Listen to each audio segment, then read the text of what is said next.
Allora, bentrovati sul mio canale. Oggi vi ripropongo i Cymbidium perché siamo arrivati oramai per le feste del 1 e 2 novembre e abbiamo a disposizione parecchi Cymbidium. Vi li metto a confronto giusto per farvi vedere un aspetto molto importante, ovvero sia, innanzitutto esistono vari tipi di Cymbidium, fioritura precoce o a fioritura tardiva.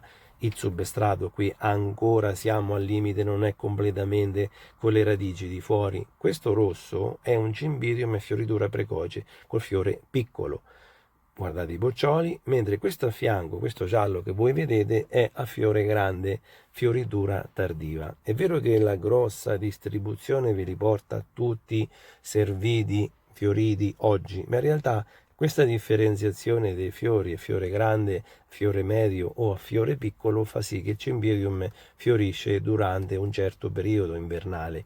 Il fiore piccolo è quello più precoce che fiorisce a ottobre, fine ottobre. Il fiore grande è quello che fiorisce, che voi troverete fino a Natale nei negozi dei vivai e dei fiorai.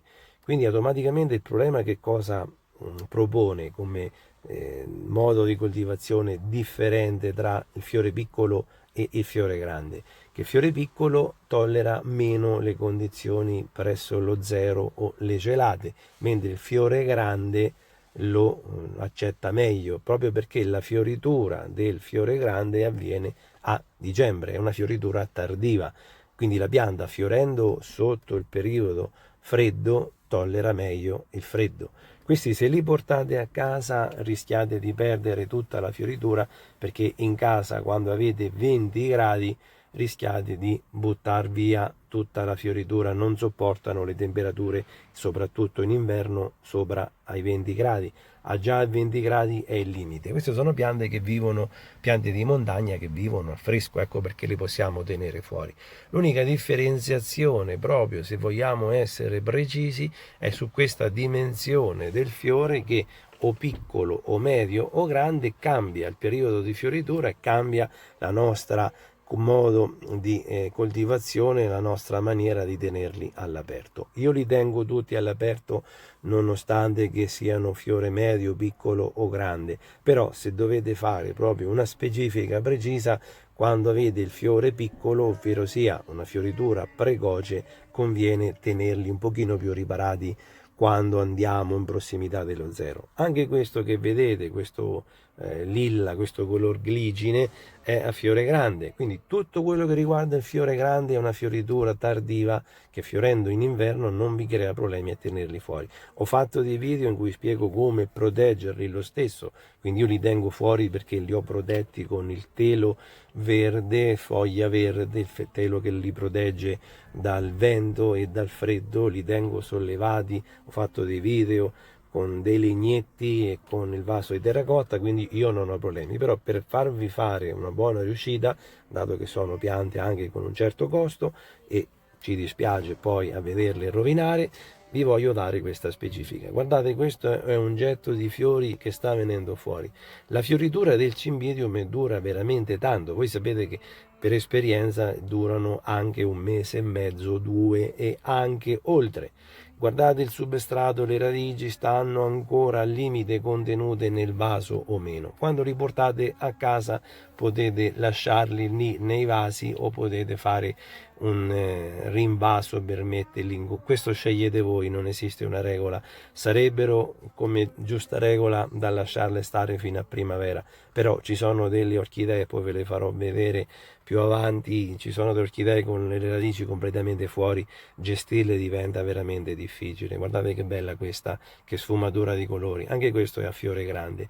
Quando li avete in quei vasi che vi li propongono, quando li andate a comprare, sono vasi talmente tanto costipati, talmente tanto stretti che anche per bagnarli diventa un pochino difficile, perché non so come fare entrare l'acqua in quella condizione di vasi così stretti e così costipati, ovvero sia per la grande distribuzione, per chi le produce, il vaso stretto fa sì che la pianta deve cercare di esplodere sopra non potendo esplodere sotto come radici. Io li ho portati a casa e ho fatto dei video che nella completa fioritura ho preferito rinvasarli subito perché non li potevo vedere con le radici in questa maniera. Come voi vedete, le radici completamente fuori diventa difficile, sia perché poi le radici sono più esposte, no? Tenendole fuori, quando avete tutto quell'ammasso di radici all'esterno, possono gelare, possono non essere sufficientemente umide. Per il mio consiglio, tenerle in questa condizione per tutto l'inverno fuori, no. Ricordate sempre che quando li comprate stanno su vasi profondi. Se fate il rinvaso, se scegliete di fare il rinvaso adesso e metterli fuori, perché in casa, ripeto, rischiate che vi perdono completamente tutti i fiori e anche i boccioli, se li rinvasate scegliete sempre un vaso più grande di dimensione, perché non è vera la teoria che amano stare stretti. Sono piante che non hanno radici che vanno per largo, ma hanno radici che vanno molto in profondità. Quindi scegliete un vaso che sia profondo. Se li mettete fuori con la terracotta riuscite a garantire che la pianta sia un pochino più protetta dall'eccessivo freddo o in estate dall'eccessivo caldo. Ho fatto dei video a riguardo che vi possono dare un po' qualche suggerimento. C'è chi preferisce non toccarli fino a primavera. Io ripeto, il mio consiglio è che tenerli con quelle condizioni così costipati e stretti la pianta non lo gradisce, o perlomeno l'ha dovuto gradire per farvi il regalo di farvi dei bei fiori, per farvi rivedere. Ma la pianta in natura cresce in zone paludose di montagna, dove ha modo di poter cercare lei l'umidità e l'acqua.